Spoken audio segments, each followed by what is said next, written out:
here in El Dorado Park, you just go and elect a councillor of drug lords, of a drug organization, of gangsters.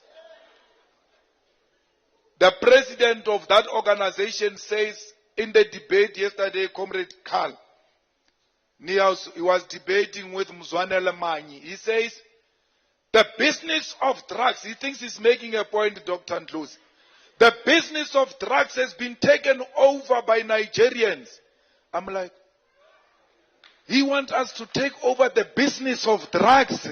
He doesn't say we must close down the drugs.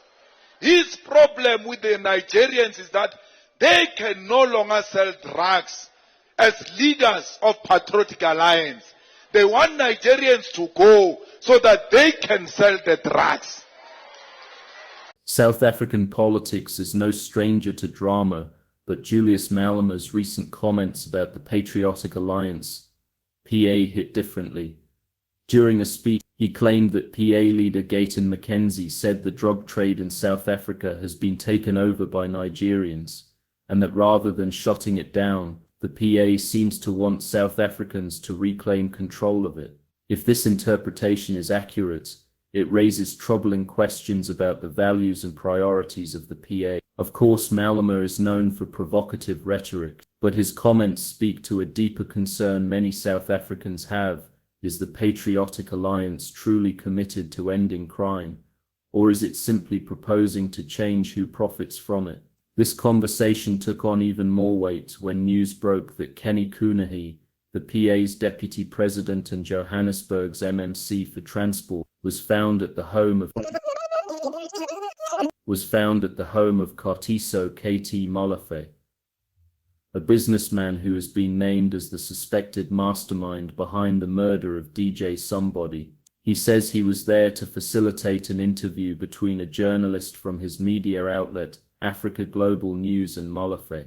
However, opposition parties, including the DA, have expressed skepticism. The DA called his explanation laughable and has accused the PA of maintaining close proximity to criminal elements. In response, Gayton McKenzie announced that Kunene would be suspended from party activities for 1 month pending an internal investigation.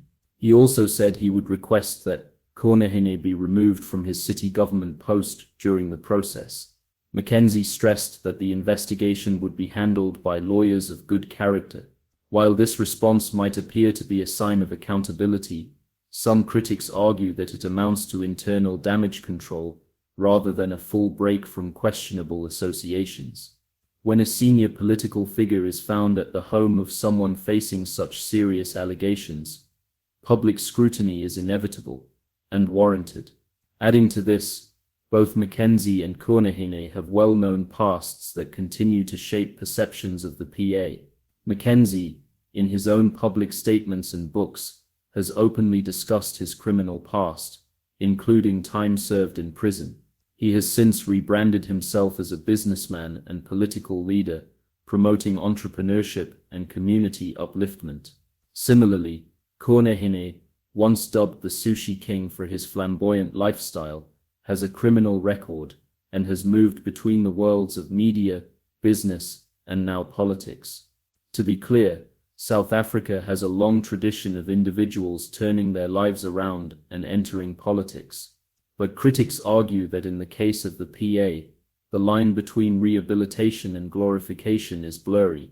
When leaders with criminal histories continue to appear in controversial situations, it raises legitimate concerns about whether past behavior has truly been left behind.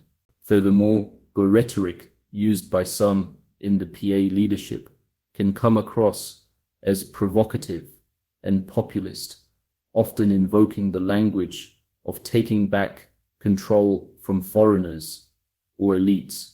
While such messaging resonates with parts of the electorate, it can also blur the line between law enforcement and vigilantism, between empowerment and exploitation. This isn't to say that every PA supporter or candidate is untrustworthy, far from it. Many likely believe in the party's mission to bring change to neglected communities. But as political parties grow, so does the need for transparency, ethical leadership, and a clear break from criminal influence, whether real or perceived. In the end, politics is about public trust. And when that trust is strained by repeated scandals, proximity to alleged criminal figures, and statements that appear to normalize the illegal economy, people begin to ask tough questions. Is the Patriotic Alliance a rising political force offering real alternatives, or is it just old habits in new colors? That question may not be answered today, but South Africans deserve the clarity.